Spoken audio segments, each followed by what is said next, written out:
Assalamualaikum warahmatullahi wabarakatuh. Perkenalkan, nama saya Indah Sulistiawati dengan NIM 23500911166. Di sini saya akan mempresentasikan mengenai analisis ekonomi terhadap piutang.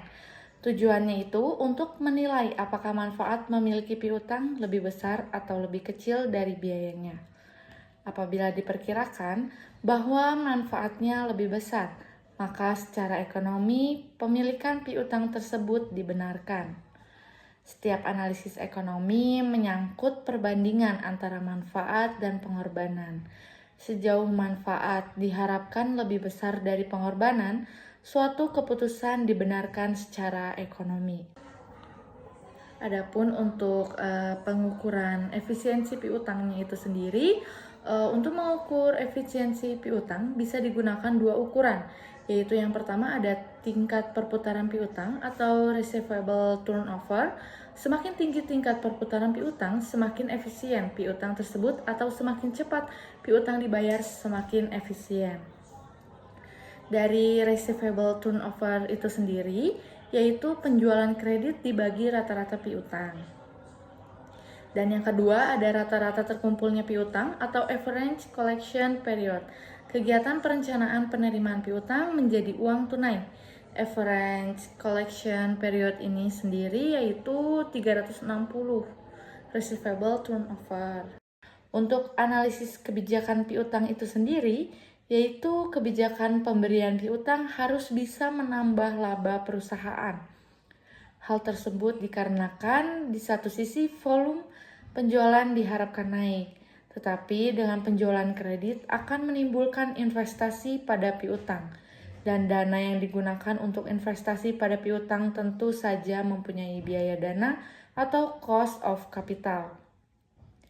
Dalam analisis kebijakan piutang, perlu dicari dan dibandingkan antara manfaat yang diperoleh dengan pengorbanan yang akan ditanggung perusahaan. Sejauh manfaat yang dapat lebih besar dengan pengorbanannya, maka kebijaksanaan pemberian piutang dapat dibenarkan secara finansial. Dan seperti yang diketahui bahwa tujuan perusahaan itu menjual barangnya secara kredit adalah untuk meningkatkan volume penjualan. Dengan naiknya volume penjualan itu, kita harapkan akan menaikkan keuntungan yang dapat oleh perusahaan. Dan dalam analisis kebijakan piutang tersebut, perlu dicari dan dibandingkan antara manfaat yang diperoleh dengan pengorbanan yang akan ditanggung perusahaan. Sejauh mana seperti yang sudah dijelaskan sebelumnya sama saya. Dan untuk menimbulkan investasi pada piutang dan dana digunakan untuk investasi pada piutang tentu saja mempunyai biaya dana atau cost capital. Jadi kita akan menuju contoh soal yang akan saya jelaskan juga bagaimana cara pengerjaannya. Nah, di kasus yang pertama ini kita mengetahui ya, dari harga beli produknya itu 2.250 per unit, dan juga harga jual produknya yaitu 3.750 per unitnya. Untuk penjualan per tahunnya yaitu 650.000 unit, dan syarat untuk ketentuan kreditnya yaitu 4/30 dan juga N/90. Penjualan kreditnya yaitu bisa mencapai 800.000 unit per tahunnya, dan masa diskonnya yaitu 50%. Jangka waktunya selama 90 hari dan juga modalnya 16% per tahunnya. Kita akan menjawab yang A terlebih dahulu, yaitu rata-rata pembayaran piutang. Nah, di sini tuh kita akan memasukkan masa diskonnya sebesar 50% dikali 30 hari dan ditambah 50% dikali maksimal hari kreditnya yaitu 90. Maka kita akan mendapatkan hasil yaitu 60 hari. Dan untuk perputaran piutangnya berarti 360 hari dalam jangka waktu 1 tahun dibagi 60 hari, yaitu 6 kali perputaran piutangnya. Yang kedua, akan menjawab mengenai rata-rata piutang, yaitu penjualan dalam setahunnya bisa mencapai 800.000 dikali harga jual produk, yaitu 3.750, dikalikan dengan penjualan kreditnya itu bisa mencapai 3 miliar. Dan piutang rata-ratanya 3 miliar dibagi 6 kali perputaran piutang itu. Jadi hasilnya 500 juta. Yang ketiga yaitu menghitung rata-rata dana untuk investasi piutang, yaitu 500 juta dikalikan dengan hasil 2.250 harga beli produk dibagi harga jual produk dan mendapatkan hasil sebesar 300 juta. Keempat, kita akan menghitung mengenai diskon yang diberikan.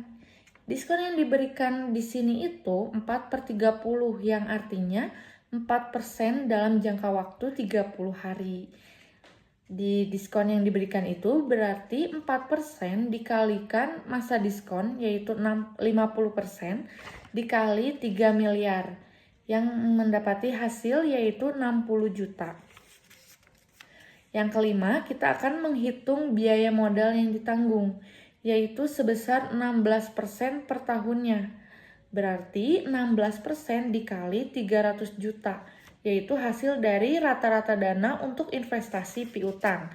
Mendapatkan hasil sebesar 48 juta. Di pertanyaan ke-6, yaitu kita akan membahas dan mencari hasil dari tambahan keuntungan dengan penjualan kredit. Yang kita akan mengurangi dari hasil penjualan kredit per tahunnya, yaitu 800.000 dikurangi penjualannya per tahun, yaitu 650.000, dikalikan harga jual produk sebesar 3.750 dikurangi harga beli produk 2.250, dan mendapatkan hasil 150.000 dikali 1.500 menjadi 225.000. Di sini ada pun tambahan keuntungannya berarti sebesar 225.000, dan tambahan biaya modal ada 48 juta, diskon yang diberikan sebesar 60 juta. Berarti dari jumlah tambahan biaya modal dan diskon yang diberikan yaitu sebesar 108 juta. Dari hasil tambahan keuntungan sebesar 225 juta dikurangi dengan hasil penjumlahan dari tambahan biaya modal dan diskon yang diberikan, yaitu 225 juta dikurangi 108 juta dan mendapatkan tambahan keuntungan bersih senilai 117 juta. Jadi perusahaan itu sebaiknya beralih ke penjualan kredit karena menambah keuntungan. Terima kasih. Sekian presentasi mengenai analisis keuntungan piutang. Sekian dari saya. Wassalamualaikum warahmatullahi wabarakatuh.